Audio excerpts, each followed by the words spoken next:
Argumen ketiga bumi bola, GPS dan Google Maps. GPS adalah Global Positioning System untuk mengetahui di mana posisi orang atau tempat tertentu di lokasi manapun di dunia. Disebutkan bahwa orang yang ada di ujung barat tak dapat mengirim sinyal wireless ke orang yang ada di ujung timur karena terkena lengkungan bumi. GPS pada mobile phone kita, juga pada aplikasi Uber, Gojek, dan lain-lain, menggunakan berbagai aplikasi yang sudah ada. Yang paling umum adalah Google Maps. Jika ada orang mengatakan bahwa GPS Anda sebenarnya tidak menggunakan satelit, apakah Anda percaya? Kita tak perlu ngarang atau debat kusir. Mari kita dengar sendiri apa yang dikatakan oleh Google tentang Google Maps. Google Maps for mobile has solved this problem with a new beta feature called My Location. Instead of you telling Google your location, Google displays your location on the map with a click of a button, and it doesn't require GPS. Dengar sendiri kan? Ternyata My Location pada Google tidak menggunakan GPS, tidak menggunakan satelit. Ini adalah penjelasan resmi dari Google. Anda bisa search di YouTube, ketik Google Maps for Mobile with My Location. Lantas, bagaimana Google Maps, Gojek, Uber, dan lain-lain bisa bekerja pada HP kita dengan begitu canggihnya? Mari kita dengarkan lanjutan penjelasan Google, bagaimana mereka melakukannya. So, how does it work? Each time you use your phone to make a call, send a text message, or view a website, the information goes through towers, which provide your phone with reception. A tower picks up your call and connects you to your Aunt Molly. The same thing happens when you fire up Google Maps for mobile. The tower gives you the reception you need to access map information. These towers also help Google display your location. Each tower has a unique footprint. When you access My Location, Google calculates an estimated location of your handset based on the unique footprint of nearby towers. It's not GPS. It's not GPS. It's not GPS. Dengar sendiri kan? Ternyata Google tidak menggunakan GPS. Sinyal-sinyal yang canggih itu diperoleh dari menara Telkom biasa. Persepsi Anda yang mengatakan bahwa HP Anda menggunakan GPS dan satelit lewat Google Maps. Google sendiri mengatakan tidak. Bagaimana dengan Google Maps yang secara sempurna dapat membuat peta dari udara, termasuk atap rumah kita bisa kelihatan? Bukankah itu menggunakan satelit? Ternyata Google Maps dibuat dengan menggunakan drone, bukan satelit. Silakan Anda riset dan temukan sendiri. Semua bukti-bukti ada di depan mata. Anda hanya tak memperhatikannya saja selama ini. Itu yang membuat kesadaran flat earth booming secara eksponensial sejak 2015. Pada bumi yang datar, satelit memang tidak diperlukan. Anda hanya perlu menara-menara Telkom. Hal ini akan kita bahas pada bab berikut, bagaimana USGS mengatur jarak penerbangan pesawat. Pertanyaan yang mind-provoking adalah, jika Anda bisa dapat uang 1,5 triliun rupiah untuk membuat satelit, padahal sebenarnya Anda cuma keluar biaya bikin tower 150 juta, keuntungan 10.000 kali lipat, dan orang tak ada yang tahu, Anda mau atau tidak? Keuntungan 10.000 kali lipat. Anda dagang dengan modal 1 juta, dapat hasil 10 miliar. Mau atau tidak? Saya tidak mengatakan Indosat atau PT Telkom menipu dengan satelit, sebab mereka tak bisa bikin satelit. Yang bisa bikin satelit adalah dia-dia juga, Hughes, Boeing, Ball, Lockheed Martin, dan lain-lain. Jika ditelusuri lagi, perusahaan-perusahaan aerospace pembuat satelit itu dimiliki oleh dia-dia juga. Kelompok 1% penduduk yang lebih kaya dari 99% penduduk dunia lainnya.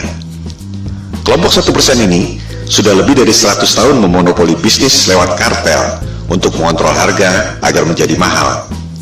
Berlian misalnya, harganya menjadi mahal akibat dimonopoli oleh kartel.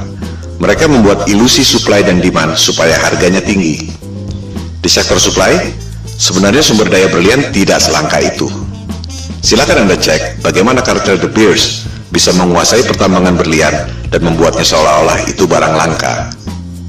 Di sektor demand, kartel membuat ilusi seolah-olah berlian adalah kebutuhan manusia. Seolah-olah perkawinan Anda tidak afdol jika cincin kawin Anda tak ada berliannya. Itu sebenarnya adalah propaganda marketing yang dimulai tahun 1940-an. Begitu pula dengan ilusi minyak adalah sumber daya fosil. Minyak adalah senyawa hidrogen, oksigen, dan karbon, disebut hidrokarbon, yang berasal dari perut bumi. Tak ada bukti bahwa minyak berasal dari fosil tumbuhan dan dinosaurus. Itu adalah ilusi yang diciptakan oleh Rockefeller agar harga minyak menjadi tinggi. Rockefeller mengundang saintis ke konferensi Jenewa tahun 1892 untuk memulai propaganda bahwa minyak berasal dari fosil dinosaurus dan tumbuhan. Padahal, fosil adalah benda padat dan hidrokarbon minyak adalah benda cair. Fosil yang berasal dari makhluk hidup tak pernah jauh dari permukaan bumi. Sementara, manusia mengebor minyak sampai kedalaman 10 km dan tak pernah ada bukti bahwa fosil ditemukan di kedalaman itu. Tak semua orang menyadari bahwa media-media massa besar di dunia dimiliki oleh 6 perusahaan saja. Si kelompok 1% itu mampu memonopoli informasi yang diterima oleh 99% penduduk dunia lainnya. Hal ini yang disebut sebagai propaganda, mind control. Jika kelompok super kaya yang 1% itu, atau disebut elit global, mampu mencuci otak Anda lewat pendidikan, media massa, dan film-film, ilusi marketing yang membuat harga berlian dan harga minyak menjadi tinggi, apakah mereka tak mampu membuat ilusi tentang satelit? Kembali pada soal GPS. Tak semua orang menyadari bahwa GPS digunakan sejak tahun 1973 yang merupakan bagian dari teknologi militer.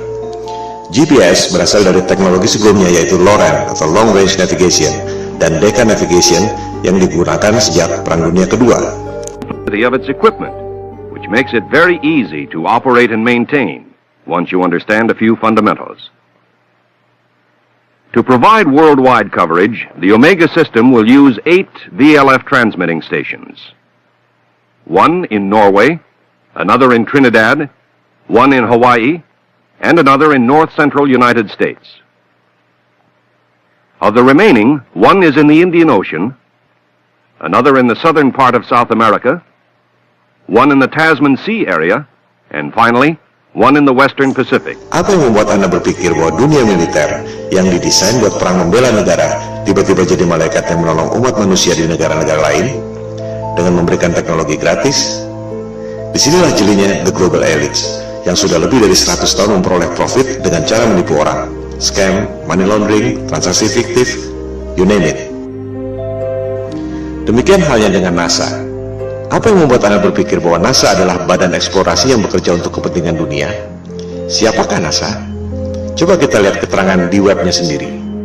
Jelas ditulis di situ bahwa tujuan pembentukan NASA tahun 1958 adalah berkaitan dengan Perang Dingin, di mana Rusia berhasil meluncurkan Sputnik tahun 1957. Majalah Times menjelaskannya lebih gamblang. Judulnya, Alasan yang Menyedihkan Tapi Familiar tentang Pembentukan NASA.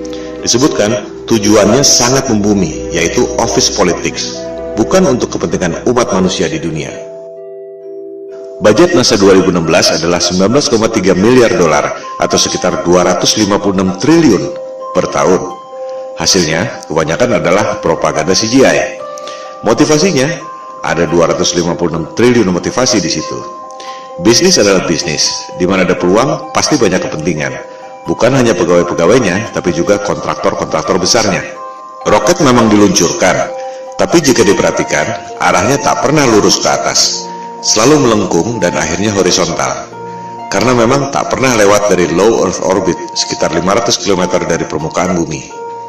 Seperti yang dikatakan Times tadi, tujuan pendirian NASA sangat membumi, yaitu office politics. Pertanyaannya, untuk politik dan kepentingan siapa? Seperti yang telah disebutkan di awal, persoalan flat earth ini bukan debat kusir, bukan omong kosong, bukan adu ego, bukan adu pintar, melainkan ada hal lain yang lebih fundamental yang sangat berhubungan dengan kehidupan kita. Pada pembahasan selanjutnya, di video-video berikutnya, kita akan membahas hal ini. Ilusi bumi berbentuk globe memang sengaja dibuat oleh para globalis atau biasa disebut elit global. Mereka lah yang membuat berbagai krisis, perang, termasuk menjauhkan manusia dengan ketuhanan lewat dogma-dogma sains modern dan ilusi bumi globe. Kita sebenarnya tak perlu bayar biaya telekomunikasi mahal-mahal, tak perlu bayar listrik mahal-mahal, tak perlu bayar bensin mahal-mahal. Teknologinya sudah ada dari tahun 1898, dibuat oleh manusia paling jenius yang pernah lahir di muka bumi, yaitu Nikola Tesla.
Seperti yang telah dikemukakan tadi, kita sebenarnya tak perlu bayar listrik mahal-mahal, tak perlu bayar biaya telekomunikasi mahal-mahal, tak perlu bayar bensin mahal-mahal. Teknologinya sudah ada sejak tahun 1898 yang dibuat oleh Nikola Tesla. Itu sebabnya ia dikucilkan oleh JP Morgan, salah satu pentolan elit global. Hal-hal seperti itulah yang dilakukan agar kelompok yang 1% itu bisa mengontrol 99% penduduk dunia lainnya. Berbagai manipulasi dan propaganda mind control dilakukan, seperti membuat ilusi supply dan demand, ilusi satelit, ilusi GPS, ilusi bumi berbentuk globe, ilusi bahwa mereka adalah kelompok adidaya yang sudah mampu melakukan eksplorasi ruang angkasa. Bangkitnya kesadaran flat earth merupakan ancaman bagi mereka. Oleh sebab itulah pemaparan ini diberi judul Konspirasi Bumi Datar. We don't have time for a meeting of the Flat Earth Society. Soal foto-foto CGI, satelit, dan GPS yang sudah kita bahas adalah soal teknologi, belum masuk pada sains yang sebenarnya. Kita akan membahas pada episode berikut. Sementara ini, kita tutup argumen GPS dan Google Maps dengan fakta bahwa Google Maps dan GPS tidak menggunakan satelit, melainkan menggunakan menara telkom biasa.